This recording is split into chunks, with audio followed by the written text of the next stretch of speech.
Hey, music fans, and welcome back to SoundLab Studios. It is time once again to go through my top 100 favorite album series, and today we are getting to the really good ones. I mean, all of these albums on my list I really enjoy, but we're getting to the ones that are just some of the best things that I've ever heard in my life. If you've been familiar with this channel, or if you're in my friend group, the Music Junkies, then you probably are not going to be surprised by any of the albums on this list. But we're getting to the ones that are really just make up my taste in music.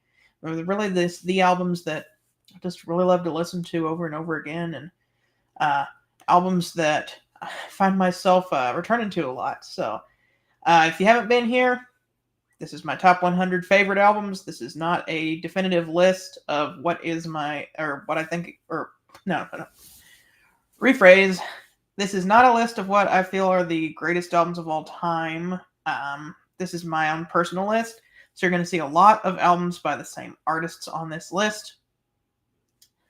And without further ado, I'm just going to throw up real quick.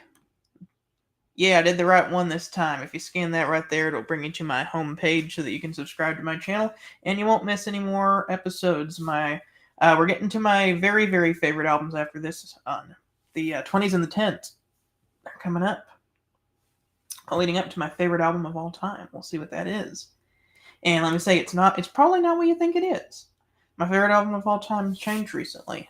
So, without further ado, let's go ahead and get into this series. I'm going to spend a little more time talking about the albums on this video, the next video, and the video after that, because these are really good albums, and I want to dig a little bit deeper into them. So, where are we at right now? We are at number 30. And my number 30 album, if you guys, if you've been on this channel for a while, or you're in the Music Junkies, you're gonna be like, "Yep, I've been waiting for that one." I'm going to keep it in there because it's got the shrink wrap on it still. Cosmo's Factory by Creedence Clearwater Revival, number 30. Man, is this a good album. Man, is this a good album. I mean, all the Creedence albums are good, but this one is really good. It's like every song on here is just fantastic. Of course, Creedence Clearwater Revival, kind of a southern rock, swamp rock kind of sound to them. Even though they're from they're from San Francisco, which is funny. But they sound like they're from the South. And John Fogerty is just such a great songwriter. All the songs that he writes sound like they've been around for a lot longer than they have. Ramble Tamble is the song that opens up this album, and it's got some really great guitar playing on it. Kind of a longer song where they get to just jam out for a while. And then you get Before You Accuse Me. That's a cover. It's pretty good. It's a good jam. Traveling Band. I love Traveling Band. It's a song that John Fogerty wrote about being out on the road. I love the saxophones. And I love his vocals. 727 coming out of the sky. Oh, won't you take me down on Memphis? That's kind of my John Fogerty impression there. Ooby Dooby, that's another cover. Got a 50s rockabilly sound to it. My favorite song on this album is Looking Out My Back Door. I love Looking Out My Back Door. Such a fun song. I love the kind of chill feel. It's got a good vibe to it about looking out his back door and imagining things happening outside. Run Through the Jungle, Vietnam song. Another great song. I love the beginning where they got this cool sound effects that sounds like you're in the jungle, and then the guitar gonna run through the jungle. Up Around the Bend, another fantastic song. Come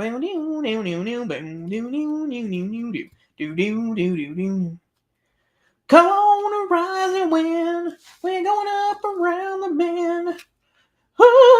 I love that song. Love the guitar. Love his vocals. My Baby Left Me is an Elvis Presley cover, and it's got a really cool acoustic bass solo at the beginning. It's like Who'll Stop the Rain? Song about Woodstock. Love that song as well. Great singer-songwriter kind of a song.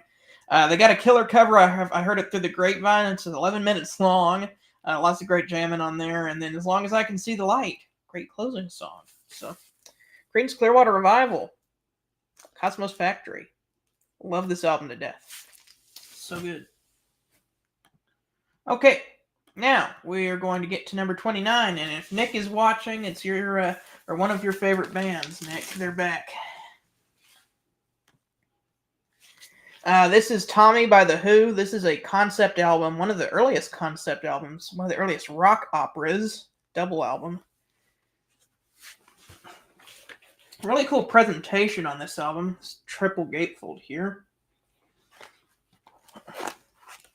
I'll do this so that you can see the track listing there on the back. It's on Decca Records. But yeah, this is kind of in the late 60s whenever people were saying, you know what? The album can be more than just a collection of songs. We can use it to tell a story too. Now, I will say the story on this album is kind of far-fetched, but the musicianship is great. I mean, I like that they were breaking boundaries, like doing new stuff with adding a story, but the story is honestly kind of the weakest element of this album. I mean, like, I like that they were telling a cohesive story, and the whole album is just one story, but I don't know, the story is so weird. Like, it's about this kid who his father supposedly dies in World War I, and then his mother is dating someone else, but then his father didn't die and comes in and sees them together, and the new boyfriend kills the father, and the kid sees what's going on, and they tell him, you didn't see what happened, you didn't hear what happened, you're not going to say anything about what happened. And something about him seeing that, or them saying that to him, made him become deaf, dumb, and blind. He can't see, he can't hear, and he can't speak. And so he gets bullied by his cousin, and he can't enjoy Christmas because he can't see or talk to anyone or hear anyone. And so his parents are going to do anything they can to try to fix him, basically. And they end up taking him to a drug dealer because drugs were the thing in the 60s. It's the 60s. The 60s were a weird time. And the drug dealer can't heal him because all she does is give him drugs. But then he finds out that he's good at pinball. Just when you think this album can't get any weirder, he finds out he's good at pinball. And he becomes the local pinball champion. And right when he becomes famous by being the local pinball champion, his parents take him to a doctor. I don't know why it took them this long in the album. We're on side 3 now of this album, of the 4-side album, and they haven't taken him to a normal doctor yet. They finally taken him. They're like, we're gonna try a drug dealer before we try taking him to a normal doctor. But they finally take him to the doctor, and the doctor basically says that my studies have found that he's not really deaf, dumb, and blind. It's all in his head. And if you want to cure him, he's going to have to decide himself that he doesn't want to be in this state anymore. And so, anyway, like he's looking in the mirror, and for some reason the mom breaks the mirror, and that's what ends up fixing him or curing him, because like it destroyed his image of him. I told you the story is weird. It gets even weirder because then he starts a pinball cult. He starts a pinball cult. And because he's the pinball champion who now can he can now talk, and he can now see and speak, and so everyone's following him around. And he ends up making this camp at the end, and all the people are at the camp, and they're like, "What are we gonna do?" And he says, "Okay, now if you want to follow me now, you have to basically become deaf, dumb, and blind yourself. I'm going to give you these glasses so you can't see. I'm going to give you these earplugs so you can't hear. And I'm going to give you a cork to put in your mouth so you can't talk." And they all say, "This is a bunch of crap. We're out of here." And that's how the album ends. It was one of the weirdest stories I've ever heard. But the music is fantastic, and that's why this album is up so high. You start out with the overture, which the overture plays a lot of the different themes that you hear throughout this album. It has a lot of the songs. I love the overture to this album. I love John Entwistle, the bass player, how he plays the horn parts. There was originally going to be an orchestra on this album, which is why this album sounds more acoustic, because they were going to overdub an orchestra onto it, but they ran out of money, so they had to just go with what they had. And so it's more of an acoustic album. But John Entwistle still plays all of the horn sections on this album. You Didn't Hear It, aka 1921. That's a great song. Sparks, really cool instrumental that kind of is supposed to symbolize what's going on in his head whenever he because he can't see or speak or hear, but yet he can like he perceives the world as music apparently.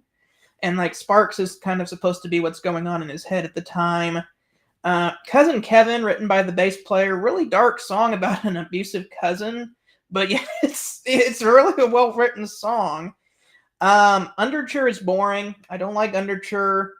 Pinball Wizard. Everybody knows Pinball Wizard. That's a fantastic song. I love the acoustic guitar playing on Pinball Wizard and the electric guitar playing on Pinball Wizard.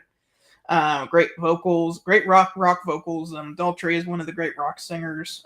Go to the Mirror Boy. That's my favorite song on the album. That's the Doctor song. And man, is it rocking! You can hear that song in the overture, and whenever I heard it in the overture, I'm like, "Ooh, what's this song?" I can't wait to get to this song on the album because there's this really cool guitar riff that goes dun dun dun dun no, dun dun dun dun dun dun dun no, dun dun dun dun. And another reason I like the song is because in the song incorporates themes that are used throughout the album, but in the song, like there's a theme called "See Me, Feel Me" that's used a lot through this album, which is used as the chorus of "Go to the Mirror Boy." And then the bridge is a section called "Listening to You," which is repeated again at the end of the album, which I think is really cool. Tommy, Can You Hear Me? That's a good song. Smash the Mirror, that's a real rocking song. I'm a Sensation. I'm Free, that kind of has a little reprise of Pinball Wizard in it. Tommy's Holiday Camp is a weird song. It's pretty much just there to tell the story. But then We're Not Gonna Take It, the last song. And no, it's not the Twisted Sister song. But that's the end, the very big grand finale where everybody is like, we're out of here. And you get the See Me, Feel Me reprise and the Listening to You. That's a great way to end the album. I mean, it doesn't wrap up the story very well at all, even though I'm not super invested in this story in the first place. But the music at the end is very good. It just kind of keeps repeating that and fades out. So that's number 29, Tommy by The Who.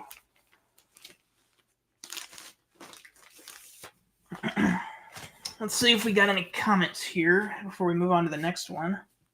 There is Jason the Old Millennial. Barely made it into the top 100. Pinball Wizard is my second favorite on the album. It's a classic song. It's like Go to the Mirror Boy, just a little bit more. Oh, he had one about CCR too. Yeah, my favorite CCR album as well. What's weirder? No, The Lamb Lies Down on Broadway, 100%. If you think Tommy is weird, The Lamb Lies Down on Broadway is 5 times as weird as Tommy. Because at least Tommy has elements of normality. Like it's about he has a disability, but it's about a kid who I don't know. It's about real people. The Lamb Lies Down on Broadway takes place in mostly this fantasy world. Yes, did someone say The Who? Yes. Because we're talking about Tommy. It's number 29. All right, number 28. Another album that Nick is going to really like, and another album that Jason is going to really like. Crosby, Stills, Nash and Young. Deja Vu. So I believe I had their first album on this list as well, but I like this one even more. This is the first one with Neil Young in it. It's their second album overall. I love this album so much. It's so good. First of all, like the cover is like textured. I don't know if you can see it on the video there, but it's a pretty strong piece of cardstock too, or whatever this is. And then the picture is pasted on the front. And then there's the band in the inside. Yeah, Crosby, Stills, Nash & Young is a super group made up of several different members from different bands. David Crosby was in the Byrds in the 60s. Stephen Stills was in Buffalo Springfield. So was Neil Young as well. And then Graham Nash was in the Hollies. And they kind of came together and formed their own group in the 70s. Or the late 60s, early 70s. And it's got kind of more of a folk, slightly country-ish sound than their previous work, other than Buffalo Springfield. Great harmonies on this album. These guys really know how to sing in harmony, and they're just great songwriters. I'm gonna have to go to the record itself to find the track listing. Okay. So we start off with Carry On, which that's kind of like the follow up to Sweet Judy Blue Eyes. It's very similar. It goes through all these different sections. Really cool. I love the organ playing on there as well. Teach Your Children was written by Graham Nash, and it features Jerry Garcia from the Grateful Dead on the slide guitar. That's another fantastic song. Um, Almost Cut My Hair, the David Crosby song, is super funny. It's like, almost cut my hair. It happened just the other day. It's kind of about paranoia and going through a midlife crisis. Helpless, written by Neil Young. That's a great song as well. And then, interesting fact, Joni Mitchell wrote the song Woodstock for this album. And I really like that. So that's probably my favorite song on this album. It's got a cool guitar riff at the beginning, and it's kind of just representing an optimistic view of going to Woodstock. You flip the record over, and you got Our House. That's my favorite song on the album. Graham Nash song, beautiful ballad. It's fantastic. 4 and 20, another Stephen Stills song. Another just fantastic song here, kind of written about struggling to get by. Country Girl, written by Neil Young. That one is probably the most, I'll say, lavishly arranged song on the album. Great harmonies on that one. And then Everybody I Love You is a really great closing track. My only problem with this album, and it doesn't really have very much ground to it, but my only problem is that Ohio is not on this album. But the reason Ohio is not on this album is because it had yet to be written and recorded by the time this album came out. It was released a few months after this. If they had only waited a few months, we could have had Ohio on this album.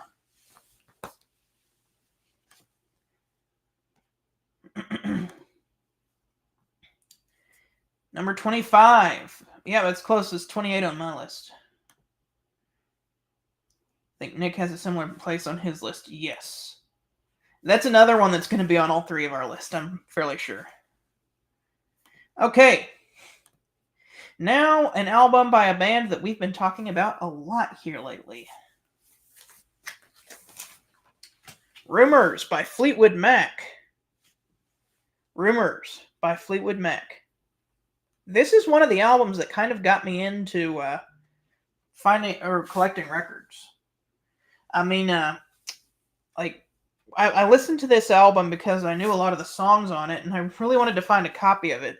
And I remember I was super excited because I found this album, Escaped by Journey, Innocent Man by Billy Joel, and Paradise Theater by Styx, all on the same day, and I bought all four of them. And, man, just an amazing album. I mean, if you're a big fan of Fleetwood Mac, you know that they have lots of different sounds and lineups. But this is my favorite album by Fleetwood Mac. Basic choice, but it's just that good of an album. Lindsey Buckingham and Stevie Nicks are just great songwriters. Christine McVie is kind of the veteran songwriter on this album. Great songwriter, great singer, great piano player. And of course, Mick Fleetwood and John McVie are an extremely underrated rhythm section.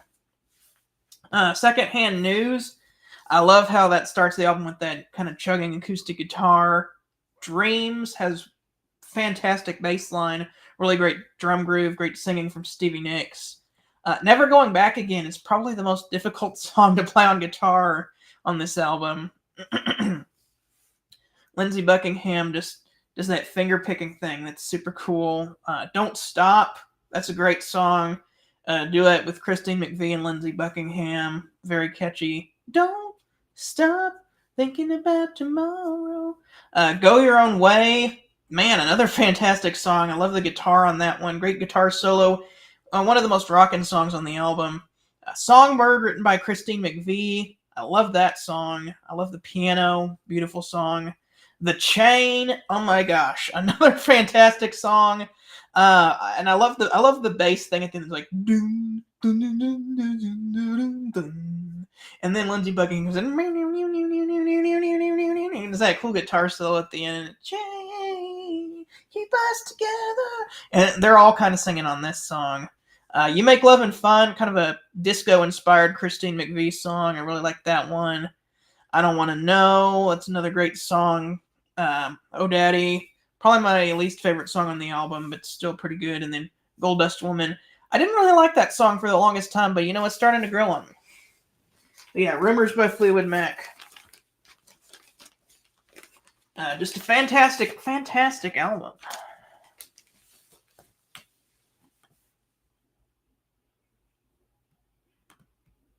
So far, all these albums are on my list. The album, I think, is at a similar place. Yeah. Yeah, this is where I think a lot of the albums that oh, sorry. I think Jason is going to have a lot of the same albums from this video on his list.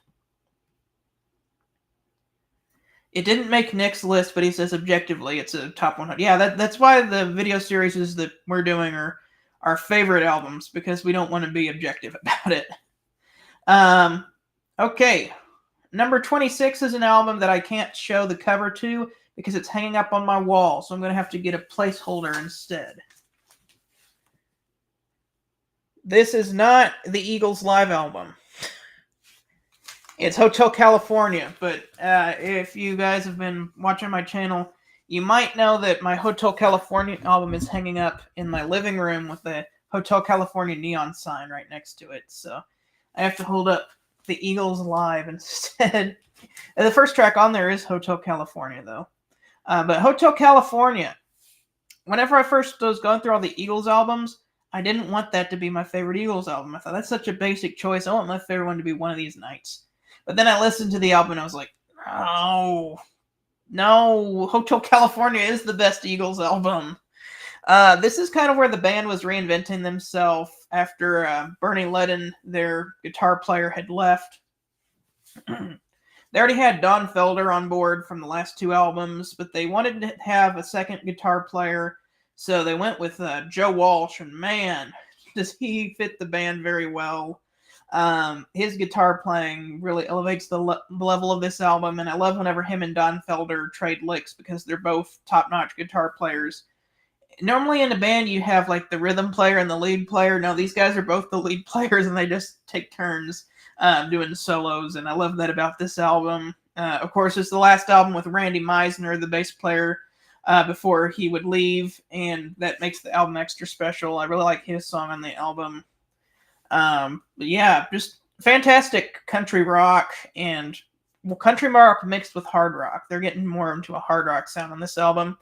But the title song, Hotel California, I don't care how many times I hear it on the radio, it's still one of my favorite songs. And the outro solos from Don Felder and Joe Walsh are most of the reason that I picked up the guitar. that song really did a number on me into wanting to pick up the guitar. You get The New Kid in Town. I love The New Kid in Town. That song is so good. I love the electric piano. It's a song just kind of about there's this guy who's the popular guy, but then he's not the popular guy anymore because there's a new kid in town, and he's like, what? No, he stole my popularity. But then it's like he's telling the new kid in town to be careful because one day there's going to be another new kid in town that comes along, and then he's going to lose his popularity. But I love the chorus on the what did it do? Don't it come lately? There's a new kid in town. Everybody loves him, don't they? And he's still around. There's talk on the street. It's there to remind you. Glenn Frey is the singer on this one. Man, his vocals are great. And I love, I assume it's Don Felder, but I like his little guitar licks that he does in the song, in between in the verses. And then you got Life in the Fast Lane. That's a great Joe Walsh.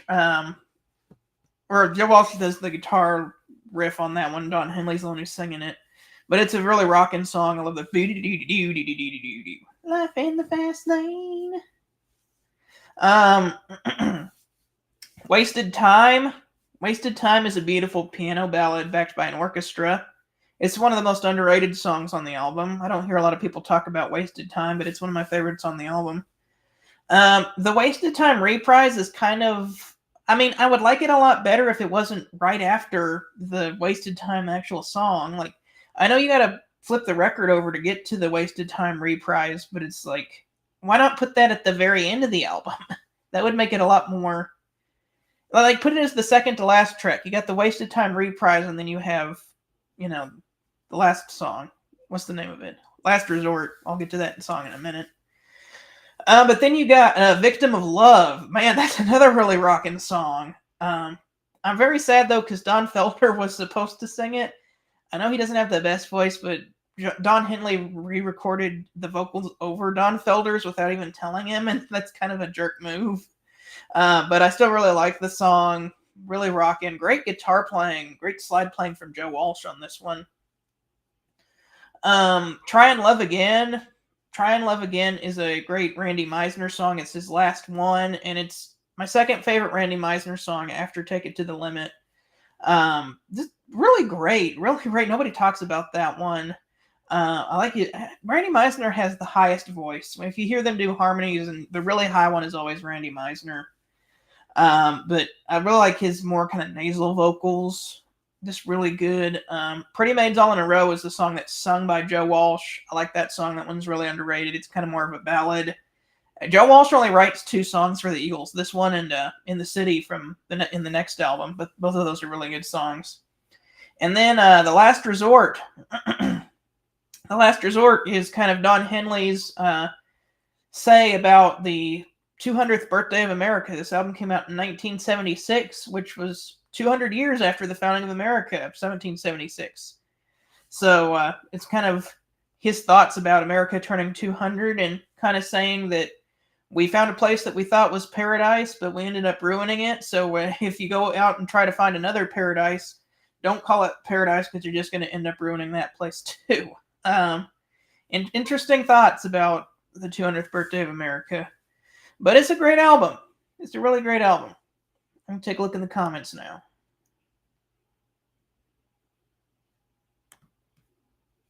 I thought this would be high on your list. Yeah. It's a really good album. Let me put it this way. If I have the album on record and CD, you know I like the album.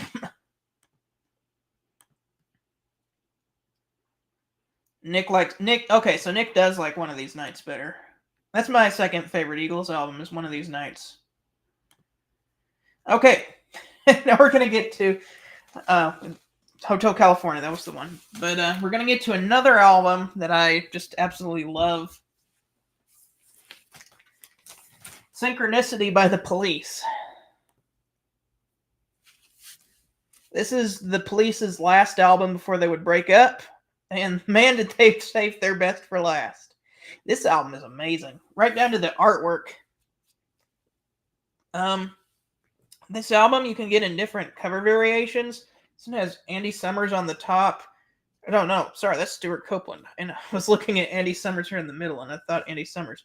We had Stuart Copeland on the top, Andy Summers in the middle, and Sting on the bottom with the blue, the red, and the yellow. But you can get them in any order, and the stripes can be in any order as well, which is really interesting. And then the record itself, if you hold this record up to the light, it turns purple. But the packaging isn't what I love the album. That's just the cherry on top. It's the music. Sting was definitely maturing as a songwriter when we get to this point. So much so that he had to leave the other guys behind. Like, I kind of wish they would have continued on, but then again, like, there was so much tension going on in this band at this point that the music probably wouldn't have turned out good. So it's good that they made their best album last. But there's also kind of it's not a concept, but there's like, Sting was like reading some philosophy stuff at this time, and he kind of incorporated that into the lyrics of this album, or at least the first side. The second side of all the songs that he wrote about his recent separation from his wife. But we start out with Synchronicity, which is a really cool opener. It's in an odd time signature, but it's like I love Stuart Copeland's drumming on that song. He just kind of eases through that odd time signature. And I like the synchronicity.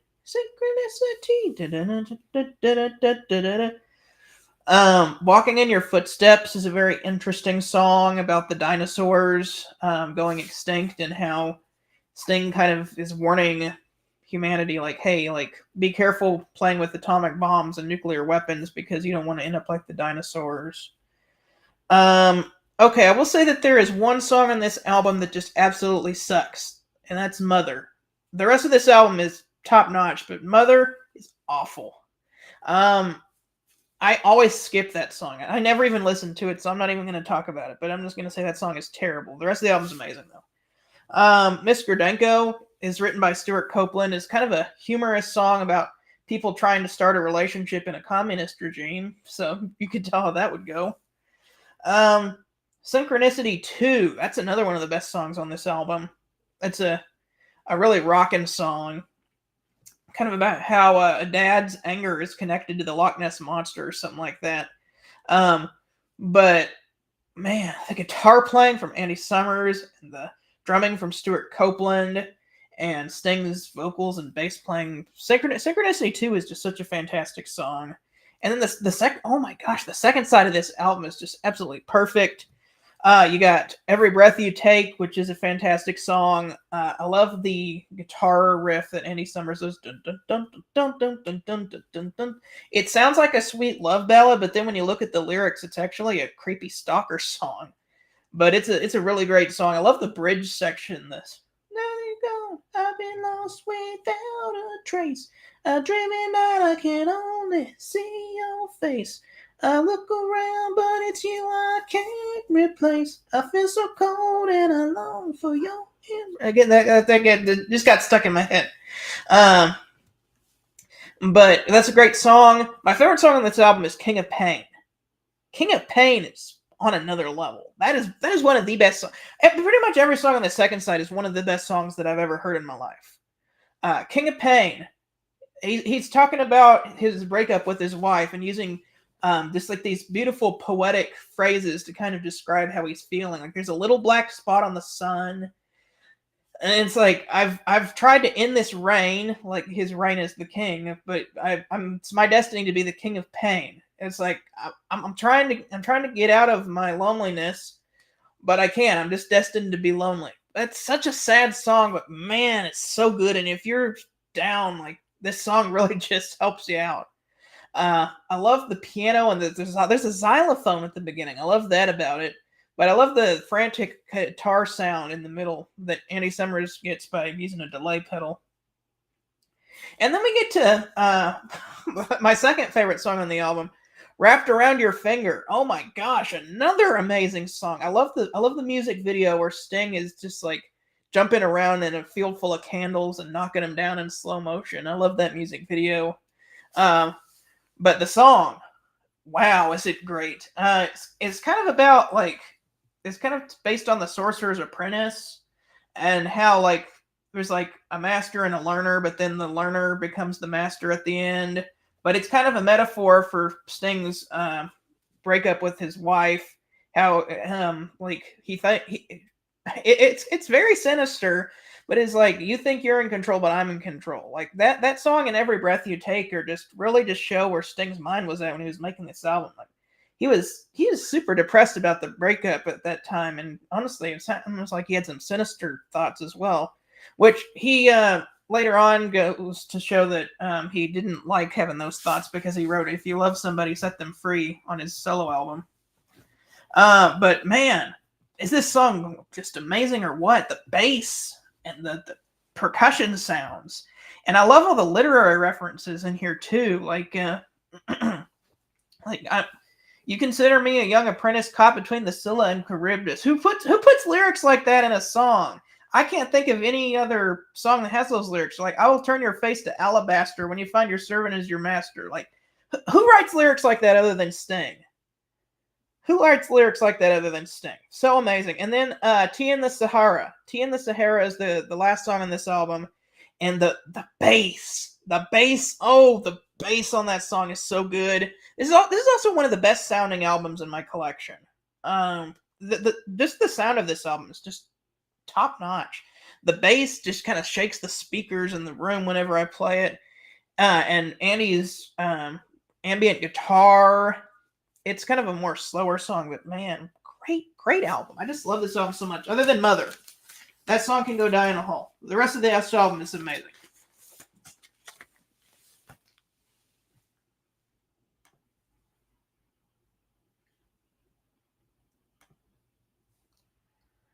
had it low on his list. It's his favorite Police album. Yeah, Mother definitely hurts it from being higher for Jason. That's how good the rest of the album is. That's why I have it so high. Mother is awful. If King of Pain is one of the best songs I've ever heard, Mother is one of the worst songs I've ever heard. Yeah, yeah. And then he makes a correction there. All right. Now, here's another album that's going to be high on Jason's list. And get the lid out again. This is Led Zeppelin's fourth album, which technically doesn't have a title. We at the Music Junkies call this the Man with the Sticks album. But this is just, if you look up a dictionary definition of what a solid rock album is, this is your definition right here. Because every song on here is just amazing. I love how it blends elements of rock, but also has like some acoustic. I said the word wrong. Acoustic moments as well. Great blending of those, because previously you had the harder rock of Led Zeppelin 2 and then the more acoustic sound of Led Zeppelin 3, and this album is a good combination of both of them. You start out with Black Dog, which has a really great guitar riff, and it kind of trades off between that and Robert Plant just singing unaccompanied. And John Bonham is on fire throughout this whole album. His drumming on this song is amazing, but it's even better on the next one, Rock and Roll. Kind of a love letter to 1950s rock and roll. It even has Ian Stewart from the Rolling Stones on the piano. It's kind of taken from the song Keep on Knockin' by Little Richard. Great guitar riff, great solo, and great vocals from Robert Plant. And I love when the piano comes in at the end, when he goes, "It's been so long since I walked in the moonlight." And then the drum solo at the end.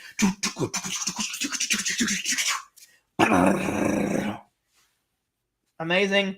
Battle of Evermore, that's kind of a more acoustic sounding song with a mandolin in it and some references to Lord of the Rings, which is really cool.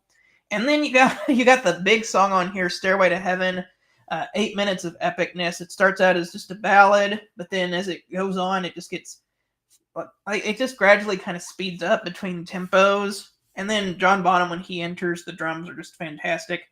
One of the best guitar solos ever, and I love the end where it just rocks out. Misty Mountain Hop is a very underrated song. I love Misty Mountain Hop. I love that electric piano from John Paul Jones. Do do do do do do do do. That gets stuck in my head all the time. Four Sticks. I used to not like that song, but it's really grown on me. I love the groove on that one. Because John Bonham was playing that song with 4 drumsticks. And I know Robert Plant's voice is manipulated to sound higher than it actually was, and that can be a little annoying, but I don't know, I feel it works in favor for the song, as well as the synthesizer solo at the end, played by John Paul Jones. Going to California it's a big ballad on this album. It's an acoustic song. Great guitar playing on that one. Lovely song. I just love it so much. And then When the Levee Breaks. Man, When the Levee Breaks. That song is epic. The drum intro is killer. It's a blues song. I like the harmonica. I like the guitar. Do do do do do do do do. Bow bow bow bow bow bow bow bow. Bow do do do do do do do. Bow bow bow bow bow bow. If it keeps on raining, the levee's gonna break. Okay, yeah. Fantastic way to close this album. Led Zeppelin 4, number 24. And let me check the comments now. That is a very hot take. That is a very hot take. Yes, The Man with the Sticks.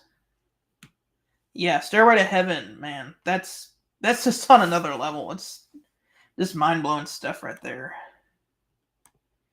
So far, there's 3 albums on my list that's on Jason's, but not Nick's list. Oh, come on. It's good. When the Levee Breaks is my second favorite song on the album. I love the drums on that. Yep. If anybody knows, or has watched the Led Zeppelin reviews, you know that Houses of the Holy is my favorite one, and we haven't even gotten to that one yet. All right.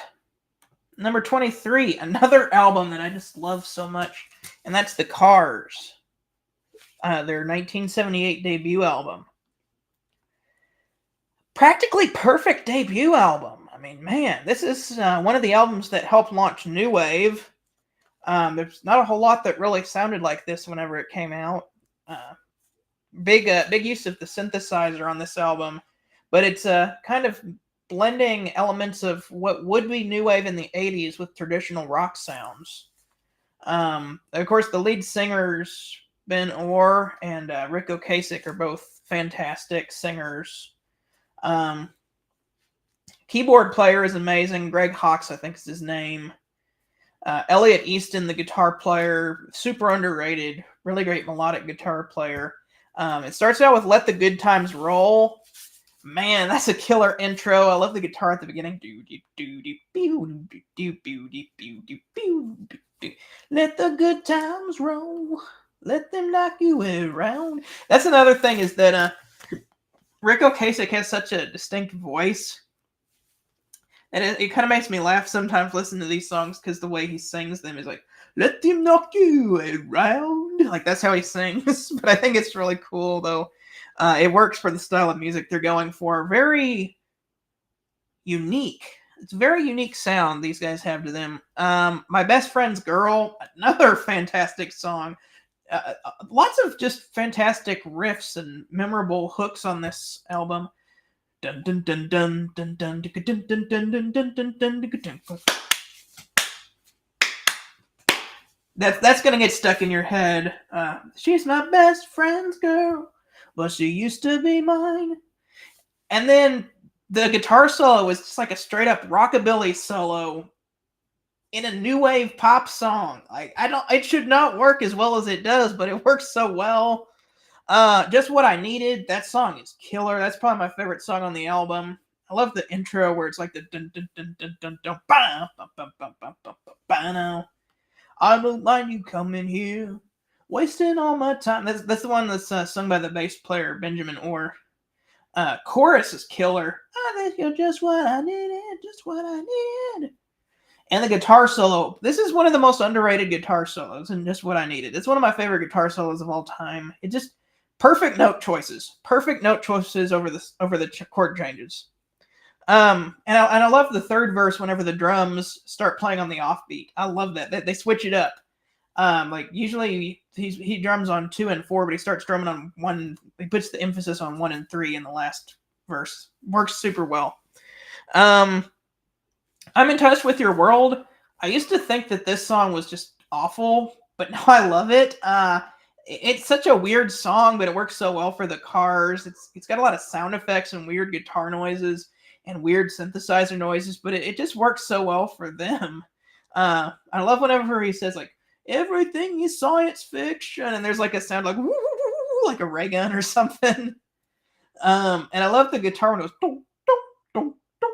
It's such a weird song, but it works for the Cars because that's kind of the sound they're going for. I will say Don't You Stop is my least favorite song on the album. It's still really good, but I don't like it as much as some of the other stuff. You're All I've Got Tonight. Oh, that song is amazing. All of the songs on the B-side just kind of just go right into the next song. Bye Bye Love, another amazing song. Great guitar playing on there. Bye Bye Love. Bye Bye Love. And then Moving in Stereo. Oh, that song is so cool. I love how the vocals kind of switch between the headphones, because it's called Moving in Stereo. And the riff. Well, first off, the beat on the drums is so good. And then you have that.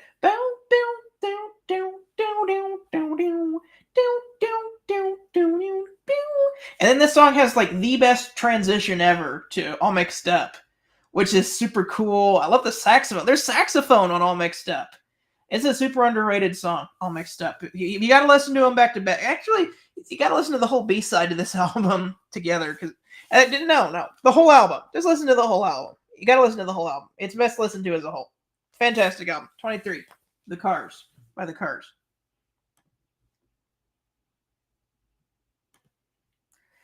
Yeah, got one of the best second sides of any record I can think of. Even though my favorite song's on the first side, like it's so hard to pick favorites though and rank all those songs though. It's like everything on that album is just perfect. Yeah, I wanted to have Heartbeat City on my list, but for some reason I didn't quite make it. That's my second favorite Cars album, but it's got almost as many just great songs on it. Hello Again, you might think. Heartbeat City. Who's gonna drive you home? Man, that's such a great song. Who's gonna drive you home? Now you're making me want to put Heartbeat City on my list. Now I'm sad I didn't make it. That's another killer album. Okay, now, every one of these albums is just a masterpiece. 22, we've got The Stranger by Billy Joel. This is another one of those albums that really got me into, whenever I was collecting records. One of the first albums I got that got me into collecting records. This is good stuff. This is really, really, like, I'm talking really good stuff. It's some of the Piano Man's best songs on here. This is the album that kind of launched Billy Joel's career. He had several before this, but this is the one that launched his career and made him a household name. Moving Out. Love that song. I've always loved the guitar riff on that. Love the horns, and I love the chorus. That's moving up, then I'm moving out. Da-da-da-da-da-da, I'm moving out. It's kind of about a guy who's fed up with life and he's moving out. The Stranger, I love the piano at the beginning with the whistling, and then it just goes all disco on you, and it's like, yeah. Just the Way You Are is a beautiful love ballad. I love the electric piano on that song and the saxophone. Such a beautiful song, Just the Way You Are. And then my favorite song on this album is Scenes from an Italian Restaurant. Scenes from an Italian Restaurant is basically Billy Joel's Bohemian Rhapsody. It's got 3 distinct sections. They're all great. But man, they're all connected thematically as well. It's about like, just listen to the song. Just listen to the song. I'm going to save my review of this because we're going to start a Billy Joel series on this channel pretty soon. That's my first time announcing that officially. But I'll save all my big thoughts about Scenes from an Italian Restaurant for the review of this album. But Scenes from an Italian Restaurant is, man, one of the best things I've ever heard.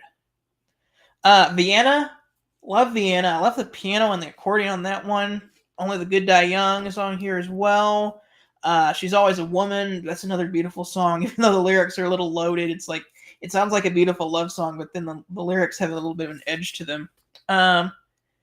Get It Right the First Time is pretty good. It's my least favorite song on the album, and I still like it. And then Everybody Has a Dream is kind of a Ray Charles sounding song to it. Stranger, Billy Joel, 22. Great album. The Stranger missed your list. Oh, there's another Billy Joel album. Is it Glass Houses or 52nd Street? Because those are the other big ones. I don't know. I don't know what other Billy Joel album would be on his list. Okay, the last album on this video for today. And this is an album that I just found last year. We did a review on this album, me and the other guys in the Music Junkies group. Other than Jacob, we did a review on this album last year. I had definitely heard some of the songs on it on the radio, but I haven't heard the whole album until last year. Man, it's just one of the best things I've ever heard, and that is Breakfast in America by Supertramp. I could not believe how good this album was when I heard it. Like, if you watch that review, I think I gave it like a 9 or something like that. It's got the full 10. It's got the full 10. This is one of the best things I've ever heard. Every song on here is top notch. Great musicianship too. Gone Hollywood. What a way to open your album. You get that fading with the piano, like and the guitar, bow bow. It's just a heartbreaking with that falsetto voice. I used to dream about this town. And then it's got one of the funniest lines is like, I'm in this dumb motel near the Taco Bell. It's like, what? That's so funny. But it's about going to Hollywood and it not being as glamorous as you think it would be. The Logical song, classic. Love the electric. I love the electric piano on this whole album. That's really just what makes Supertramp sound is the electrical piano. But it starts out with that boom, boom, boom, boom, boom, boom, and then there's like castanet. Don't, boom, boom. When I was young, it seemed that life was so wonderful. Oh, miracle. Oh, it was beautiful, magical. And he kind of sings like that up in his nose. But I like that. It's the vocal tone really works for his voice and the style here. And I love the chorus and the saxophone solo. Man, the saxophone solo on this song is killer. The outro at the end. Oh. And if that wasn't good enough, you got Goodbye Stranger right after that. Oh, another just fantastic song. More great electric piano.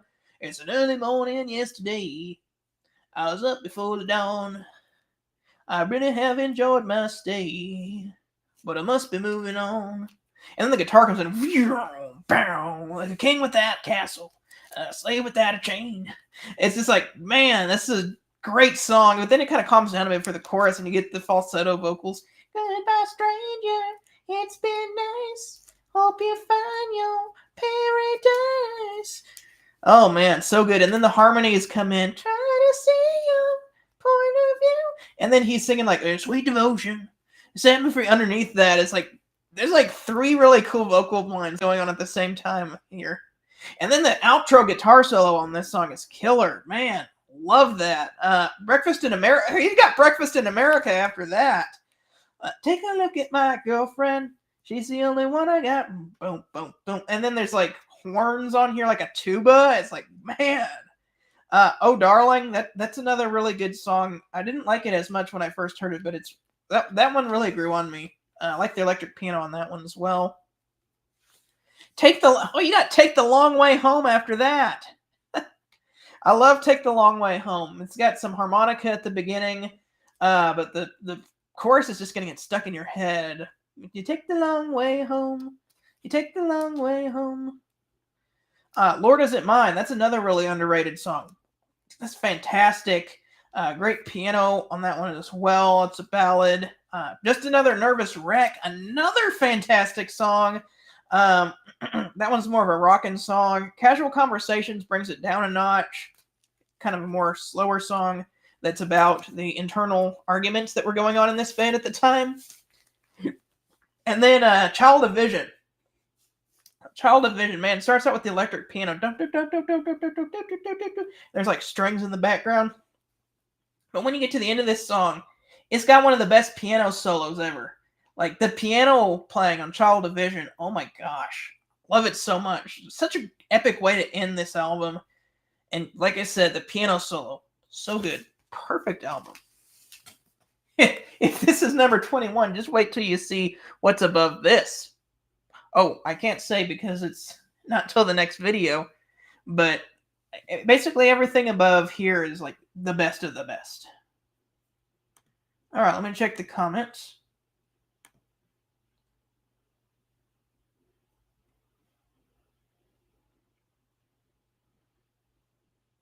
Oh, it didn't make your list? Oh, I'm sad. Yeah, Lord Is It Mine is a really underrated song on there. Nick's talking about Billy Joel. Yeah, that run of albums from Turnstiles up to Glass Houses is just perfect. Yeah, I really like Even in the Quietest Moments as well. That one didn't quite make my list, but I had Crime of the Century and I had this one. Even in the Quietest Moments was definitely in consideration, though. Every album on Jason's list gets at least a 9 out of 10. Okay, well, that's all the time that we have for today on this video, but join in next time as we talk through my top 20 favorite albums of all time. Or the 20s. What did this go to? Number 20 to number 19. I'm getting it all off. Number 20 to number 11. Number 20 to number 11. And then after that, we'll be doing my top 10 favorite albums of all time. So, gonna be super fun. Hope you guys join us in the next one whenever we're talking about some really good music. Until then, music is art, and art is expression. Go check out Jacob Martin's channel, because tonight we're going to be